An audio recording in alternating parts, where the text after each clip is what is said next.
நம பார்வதி பதயே ஹர மகாதேவ. சத்குரு ஸ்வாமினஹ. சதாசிவசமாரம்பாம் சங்கராச்சாரிய மத்தியமாம் அஸ்மதாச்சாரிய பர்யந்தாம் வந்தே குரு பரம்பராம். ஓம் தானாய வாரீயானாம்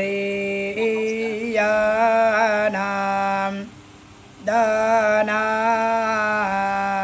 வாரீயானாம் த்வாயிதாயோ பூ தாமிருதோ தியாயிஷோ ஹோதா மந்திரதமோ விஷே ஹோதா மந்திராதாமஹ ஹிம் ஈஷா ஓ வா ஹே.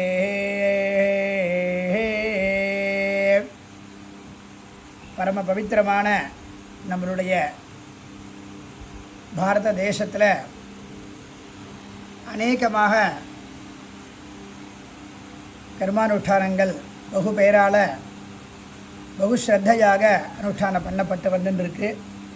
அதில் விசேஷமாக ஸ்ரௌத கர்மா அப்படிங்கிறது ரொம்ப நம்மளுடைய ஆச்சாரியாருடைய அனுகிரகத்தினால நிறையா நடந்துருக்கு. நம்ம எல்லாருக்கும் தெரிஞ்சது தான் பிரம்மஸ்ரீ சத்யநாராயண பகுயாஜி. அவர் ஹைதராபாத்தில் வசிச்சுட்டு இருக்கார். இப்போ காசிலையும் வசிச்சுட்டு இருக்கார். அநேகமான யாகங்கள்லாம் பண்ணியிருக்கார். அக்னிஷ்டோமாதி அநேக யாகங்கள் பண்ணியிருக்கார். அதில் விசேஷமாக ஒரு 2 வருஷம் முன்னாடி வாஜபேயம், அதுக்கு அங்கமாக இருக்கக்கூடிய பிருகஸ்பதி சமம் அப்படிங்கிற யாகத்தில் அனுஷ்டானம் பண்ணினார். அது நம்ம எல்லாருக்கும் தெரியும், நம்ம எல்லோரும் கலந்துட்டோம். அவரை பற்றி ஸ்தோத்திரம் பண்ணணுங்கிறது கிடையாது, இருக்கிறத சொல்லணும் அப்படிங்கிறதுனால நான் சொல்கிறேன். அந்த வாஜபேய யாகம் மாதிரி, அந்த பிருகஸ்பதி சமம் மாதிரி ஒரு தட்சிணாதானம் பண்ணி நம்மளுடைய பாரத தேசத்தில் நடந்திருக்கா அப்படின்னு பார்த்தாக்க அது ஒரு கேள்விக்குறி தான். திரவிய முக்கியம் அப்படிங்கிறதுனால நான் சொல்ல வரல. இருந்தாலும் யாகத்துக்கு தட்சிணை அப்படிங்கிறது தான் முக்கியம். ஸ்மார்த்த கர்மாக்களில் எவ்வளவு தட்சிணை கொடுப்பேல் அப்படின்னு கேட்டுண்டு பண்ணி வைக்கக்கூடாது. ஸ்மார்த்த கர்மாக்களில் அவாவாளுக்கு சக்திக்கு தகுந்த மாதிரி அவள் கொடுப்பாள். பிராயஷ்சித்த கர்மாவாக இருந்தால் இவெல்லாம் கொடுக்கணும் அப்படின்னு கணக்கு இருக்குது. வித்திய சாட்சியன் நகாரையேது அப்படின்னு இருக்குது. ஆனால் ஸ்ரௌத கர்மாக்களில் இந்தந்த யாகங்களுக்கு இந்தந்த தட்சணை இவ்வளோ அந்த அளவுக்கு கொடுக்கணும் அப்படின்னு விதிச்சிருக்கு. அப்படிங்கிறச்ச அந்த சங்கல்ப சமயத்திலேயே ஒரு ரித்விக்கையும் பிராமணாலையும் அவள் வாத்தில் போய் சோமப்பிரவாக்கன் அப்படிங்கிறவர் கூப்பிட்டு வருவர். கூப்பிடும்போது அவர் கேட்பார், ஒரு சில யாகங்கள்லாம் கலின நிஷீத்தமாக இருக்குது, அது மாதிரி அவரை கேள்வி பதிலாக இருக்கும். அது நீங்கள் என்ன யாகம் பண்ண போகிற, அவர் இவர் யாகம் பண்ணுறப்பார், என்ன யாகம்னு கேட்பார். இந்த யாகம் அப்படின்னு சொல்லுவார். யார் யாரெல்லாம் வரா அப்படின்னு கேட்பார்.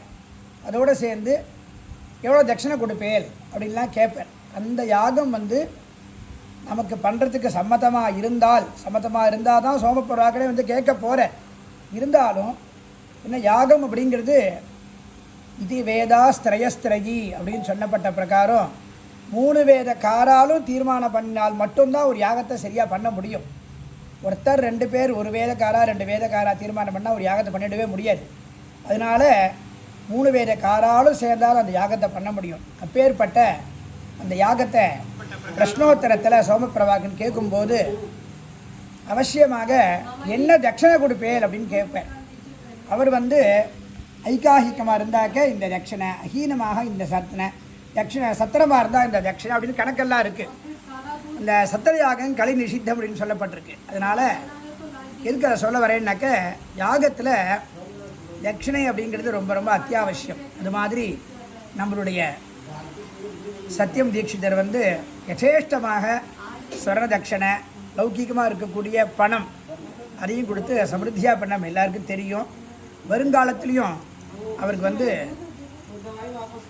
ஜோதிஷ்டோமம், கோஷ்டோமம், ஆயுஷ்டோமம் அப்படின்னு சொன்னப்பட்ட பிரகாரம் வருகின்ற 2027 பிப்ரவரி 6ஆம் தேதியிலேருந்து ஆரம்பித்து ஒரு மாதத்துலேயும் ஒரு யாகம் பண்ணுறதாக இந்த யாகசாலையில் காசியில் நடக்கக்கூடிய ப்ரஹஸ்பதி சபை யாகசாலையில் மனசில் சங்கல்பம் பண்ணிட்ட. இப்போ யக்ஞேஸ்வர சந்நிதியை சங்கல்பம் பண்ணின்னு இருக்க. அந்த யாகமும் சகஸ்திர தட்சிணான்னு சொல்லப்பட்டிருக்கு. இந்த யாகங்களுக்கு ஏற்கனவே சொன்னாலே இத்தனை தட்சிணை கொடுக்கணுன்ட்டு, அதே மாதிரி சகஸ்திர தட்சிணை அப்படின்னு சொல்லப்பட்டிருக்கு.